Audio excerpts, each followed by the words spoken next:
Good morning students. Last class में हमने जो प्रेजेंट टेंस के 3 टेंसों के 12 पार्ट होते हैं उनके 8 पार्ट जिनका पैसिव वॉइस बनता है उनके 5 पार्ट बढ़े थे। उसके आगे जो छठा पार्ट है उसको हम आज पढ़ते हैं। छठा है अपने प्रेजेंट परफेक्ट टेंस। इनके वाक्यों का जो हम एक्टिव वॉइस होता है उसका स्ट्रक्चर क्या होता है एक बार देख लेते हैं। सबसे पहले लिखा जाता है सब्जेक्ट, उसके बाद एज या हैव प्लस वी थर्ड या मेन वर्ब की थर्ड फॉर्म प्लस ऑब्जेक्ट। ये हो गया अपना एक्टिव वॉइस। पैसिव में बदलेंगे तो इसका क्या स्ट्रक्चर हो जाएगा। सबसे पहले जो ऑब्जेक्ट है वो लिखा जाएगा ऑब्जेक्ट प्लस एज या हैव प्लस बीन जुड़ जाएगा इसके साथ में प्लस V3 या मेन वर्ब की third form plus bye plus subject.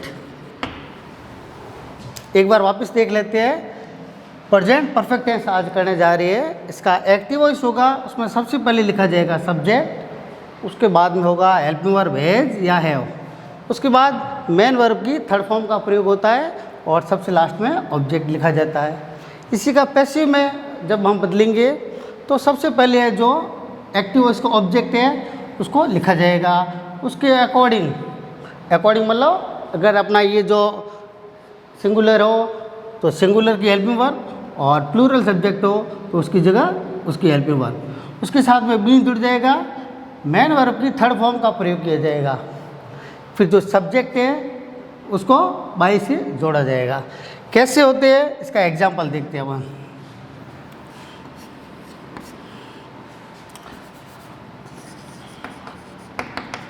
इसका एग्जाम्पल देखते हैं। Ram has completed homework. ये अपना वाक्य है active voice. Ram has completed homework. Ram गृह कार्य कंप्लीट कर चुका है। दिए हुए सेंटेंस में राम है सब्जेक्ट, हैज़ है हेल्पिंग वर्ब, कंप्लीटेड है मेन वर्ब की third form and homework object. Passive में बदलेंगे तो वही रूल्स है जो कल या लास्ट क्लास में हमने पढ़े थे। एक्टिव वॉइस के सब्जेक्ट में जो ऑब्जेक्ट है उसको सबसे पहले लिखा जाएगा होमवर्क।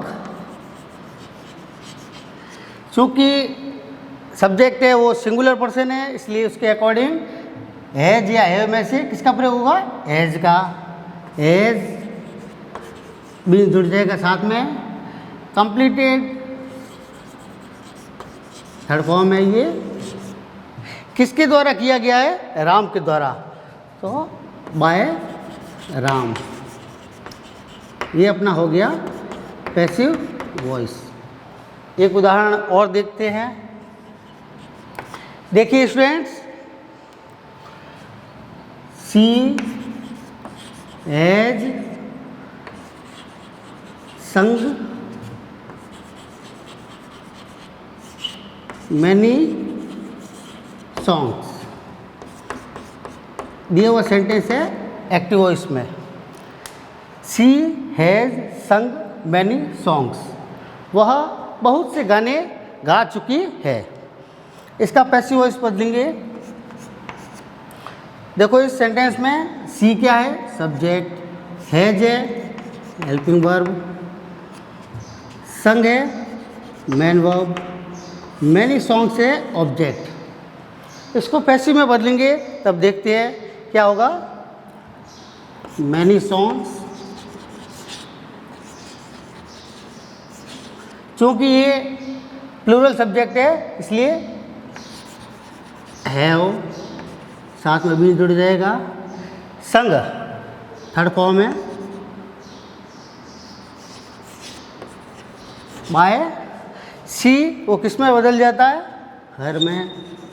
ये अपना हर, ये हो गया पैसिव वॉइस। देखिए एक बार वापस देख लेते हैं example. Ram has completed homework. Ram गृह कार्य कंप्लीट कर चुका है। पैसिव क्या हो जाएगा? Homework has been completed by Ram. गृह कार्य राम के द्वारा पूरा किया जा चुका है। दूसरा सेंटेंस, शी हैज़ संग मैनी सॉन्ग्स। वह बहुत से गाने गा चुकी है। पैसिव क्या हो जाएगा? Many songs have been sung by her. बहुत से गाने हैं उसके द्वारा गा चुके हैं। ये हो गया अपना प्रेजेंट परफेक्ट टेंस। आती है अगले टेंस पर।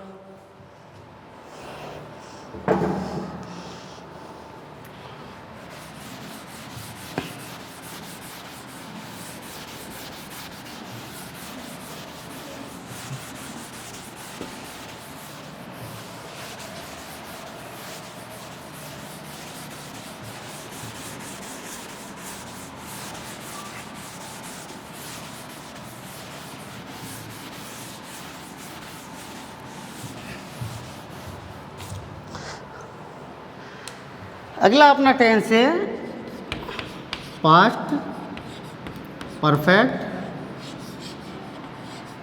टेंस। इसका स्ट्रक्चर देखते हैं। सबसे पहले लिखा जाता है सब्जेक्ट प्लस हेल्पिंग वर्ब के रूप में हेड का प्रयोग प्लस मेन वर्ब की थर्ड फॉर्म का प्रयोग प्लस ऑब्जेक्ट। ये हो गया अपना एक्टिव वॉइस। पैसिव में क्या हो जाएगा इसका देखते हैं।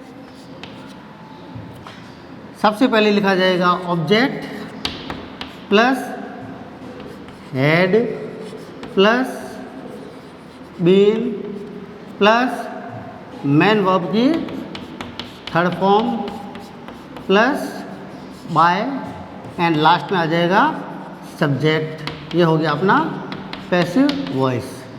कैसे इनका यूज होता है एग्जाम्पल के जरिए हम देखते हैं।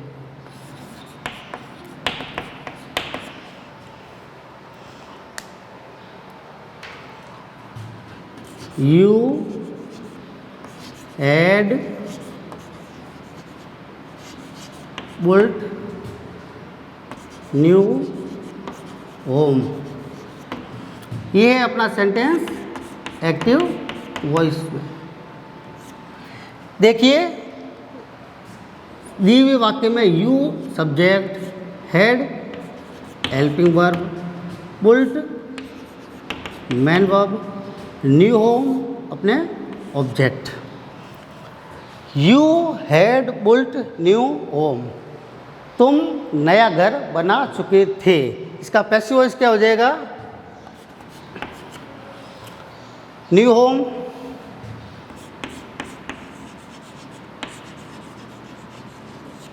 चूँकि इस टेंस में हेल्पिंग वर्ब सिर्फ एक हेड ही होता है, इसलिए चाहे सिंगुलर पर्सन हो चाहे प्लूरल पर्सन हो। New home had been main verb की थर्ड फॉर्म यही है built by you.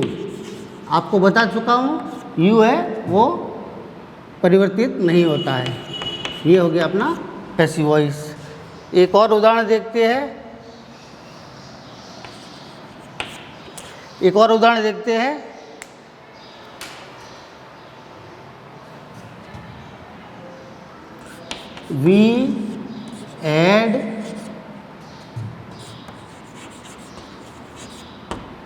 We had killed many animals।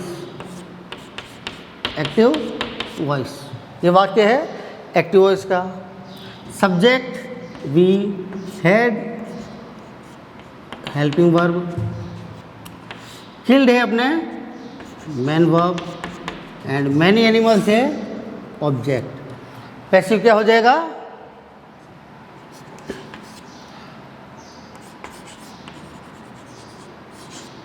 Many animals had been, main verb same ही रहेगी, किल्ड बाय, वी है, वी किस में बदल जाएगा? अस में। ये हो गया अपना पैसिव वॉइस।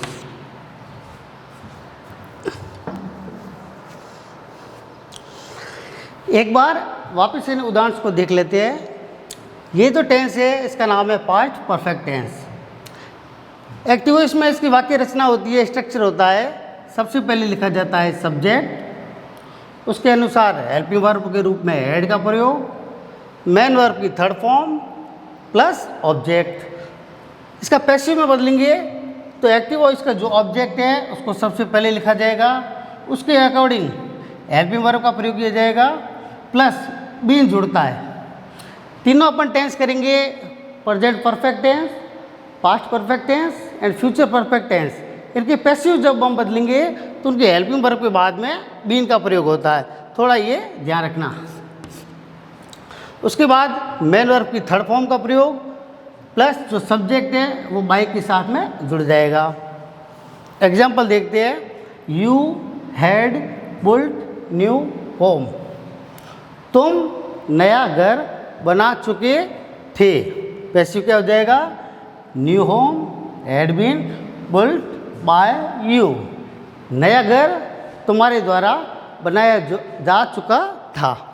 दूसरा उदाहरण देखते हैं, we had killed many animals, हम बहुत से जानवर हैं वो मार चुके थे। कौन सा वाक्य है? Active voice. पैसिव में बदलेंगे तब क्या हो जाएगा? Many animals had been killed by us, we है वो किस में बदल गया? अस में। बहुत से जानवर हमारे द्वारा मारे जा चुके थे। ये अपना टेंस हो गया past perfect tense.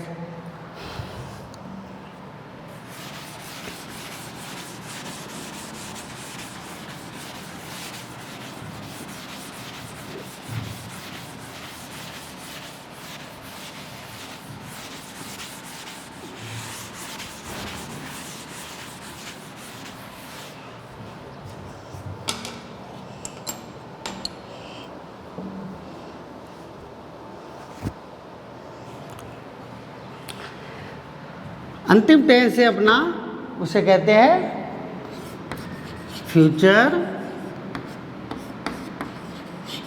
Perfect tense. इसके एग्जाम्पल देखते हैं। सबसे पहले इसका स्ट्रक्चर क्या होगा?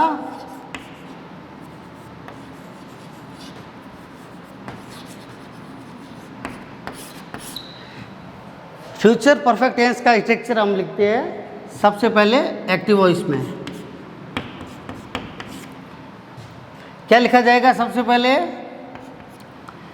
सब्जेक्ट प्लस हेल्पिंग वर्ब के रूप में इसमें विल हैव और शैल हैव का प्रयोग किया जाता है। चूँकि परफेक्ट है इसलिए मेन वर्ब की थर्ड फॉर्म का प्रयोग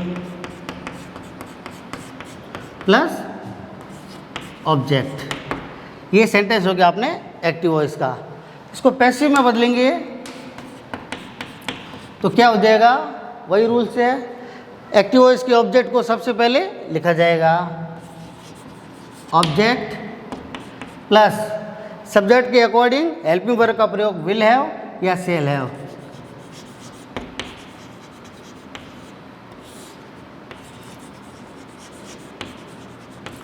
क्योंकि परफेक्ट है इसलिए इसमें क्या जुड़ जाएगा? बीन। मेन वर्ब की थर्ड फॉर्म और जो एक्टिव वॉइस का सब्जेक्ट है उसको सबसे लास्ट में लिखा जाएगा। कैसे होते हैं इनके सेंटेंस आगे हम देखते हैं।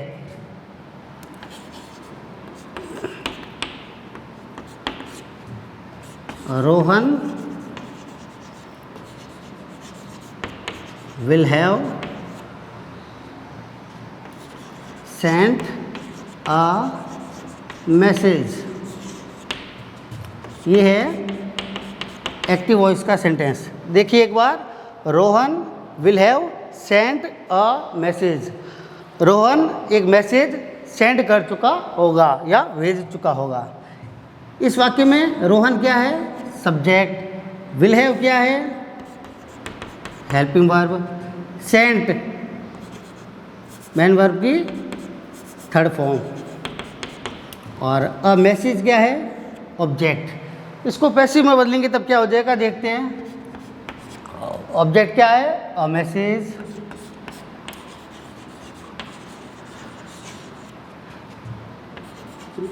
विल हैव, अभी आपको बताया था क्या जुड़ जाएगा साथ में?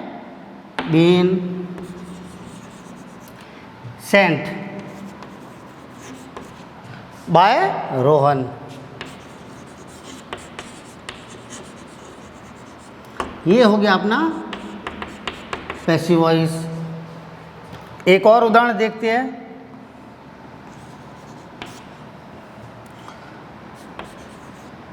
The king will have